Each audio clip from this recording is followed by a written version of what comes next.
আবার নবীর চোখ দিয়ে যখন দেখলেন, আল্লাহর নবী আর দেরি করলেন না, হযরতে বেলাল রাদিয়াল্লাহু তাআলা আনহুকে ডাকলেন, এ বেলাল, এই এলাকার মধ্যে যত ঘর আছে তুমি ঘরে ঘরে গিয়ে সবাইকে বলো এই কবরস্থানে কাদের আওলাদকে দাফন করা হয়েছে, যাদের আওলাদকে দাফন করা হয়েছে তাদের থেকে এক একজন মানুষ এই কবরস্থানে আসতে বলবে। নবজন বললাম হয়তো এই কবরস্থান মেঝে যেদিন মানুষের দাফন করে এই এলাকা যে হবই আত্মীয় স্বজন যার যার আছে বেয়াগুন আয় আপন আপন কবরের পাশে দিয়ে ফেললে ডর করে হন না। সবাইকে বলেন আপন আপন কবরের পাশে, আত্মীয় স্বজনের কবরের পাশে সবাইকে দাঁড়াতে। সবাই দাঁড়ালেন, আর যে কবর থেকে আগুন জ্বলতেছে ওই কবরের পাশে দাঁড়ালেন একজন বৃদ্ধা মহিলা, একজন বুড়ি মহিলা, লাঠি একটা বার করে করে ওই কবরের পাশে দাঁড়ালেন। যে কবর থেকে আগুন বের হচ্ছে দুনিয়ার মানুষ দেখতেছে না, আমার দয়াল নবীজি দেখতেছেন ওই কবরে আযাব চলতেছে। আমার নবীজি বলেন, সবাইকে এখন বলে দিয়েছেন যান, এখানে আর কাউকে লাগবে না, সবাই চলে যান। ওই বৃদ্ধা মহিলাকে ডাক দিয়ে বলেন, আপনি একটু থাকেন, আপনার সাথে কথা আছে। সবাইকে বিদায় জানিয়ে দিলেন। আমার দয়াল নবীজি ওই বৃদ্ধা মহিলার সামনে গেলেন, বললেন, ও মা জননী, আপনি এই কবরটি কার? ওই বৃদ্ধা মহিলা বলেন, হুজুর ইয়া রাসূলুল্লাহ, এই কবরটি আর কারো নয়, এটা হলো আমার ছেলের কবর। আমি আমার ছেলে দুনিয়াতে বেশি দিন টিকে নাই, দুনিয়া থেকে মারা গিয়েছিল, তাকে এই কবরস্থানে দাফন করা হয়েছে।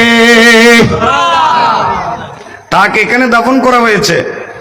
আমার নবীজি বলেন, আপনার ছেলে তো অবস্থা বেশি খারাপ, তার কবরের মধ্যে তো আযাব চলছে, সে কি আপনার সাথে কোনো কিছু করেছে?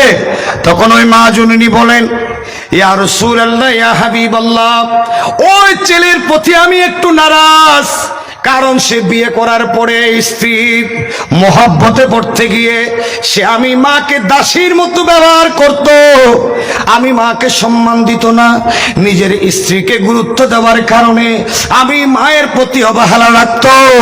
এই অবহেলার কারণে আমি বেশি কষ্ট পেয়েছি, আমি আমার ছেলেকে মাফ করতে পারি না, আমি মাফ করি নাই, কারণ আমি কষ্ট পেয়েছি।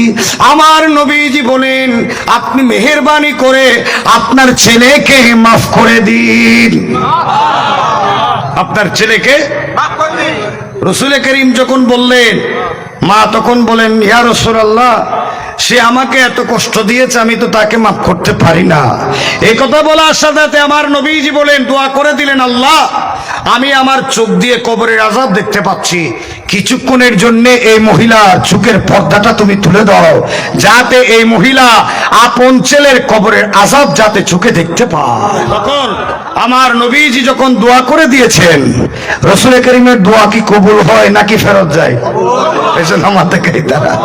আমার নবীজি দোয়া করলে দোয়া কি হয়? আমার নবী দোয়া করে দিয়েছেন, ইয়া আল্লাহ, এই বুড়িমার চোখের পর্দা তুমি তুলে দাও, এই বুড়িমার চোখের পর্দা তুমি তুলে দাও, কিছুক্ষণের জন্য তার চোখ দিয়ে কবরের আযাবটা যাতে দেখতে পারে, সেই তৌফিক আল্লাহ এই বৃদ্ধা মহিলাকে দান করো। আমার নবীজির দোয়া কবুল হওয়ার সাথে সাথে আল্লাহ ওই বৃদ্ধ মহিলার চোখের পর্দা তুলে দিলেন। ওই বৃদ্ধা মহিলা তিনি ওখানে কবরস্থানের দিকে যখন তাকালেন, দেখতে পেলেন দাউ দাউ করে আগুন জ্বলে, ডানে বামে সামনে পেছনে উপরে নিচে ওই আগুনের মধ্যে সাঁতার কাটাচ্ছে তার ছেলে। তার ছেলে আযাবের ভিতরে আছে। ওই বৃদ্ধা মহিলা দেখার সাথে সাথে হাওয়া করে চোখের পানি ছেড়ে দিল। ইয়া রাসূলুল্লাহ, ইয়া হাবিবাল্লাহ, আপনি একটু দয়া করুন, আমার ছেলের জন্য দোয়া করুন। আমি মা দেখতে পাচ্ছি আমার ছেলে কবরের ভিতরে আযাবে আছে। চিৎকার দিয়ে বলুন নাউযুবিল্লাহ। এতক্ষণ কিছু বলে নাই, এতক্ষণ বলেছিল ছেলেকে মাফ করবে না। যখন সুখে দেখতেছে মা তো হাজারো দোষ করলে মা বাপ ছেলে মেয়েকে ভুলে না, কিন্তু ছেলে মেয়েরা মা বাপকে ভুলে যায়। আপনারা কি কষ্ট পাচ্ছেন আমার কথা?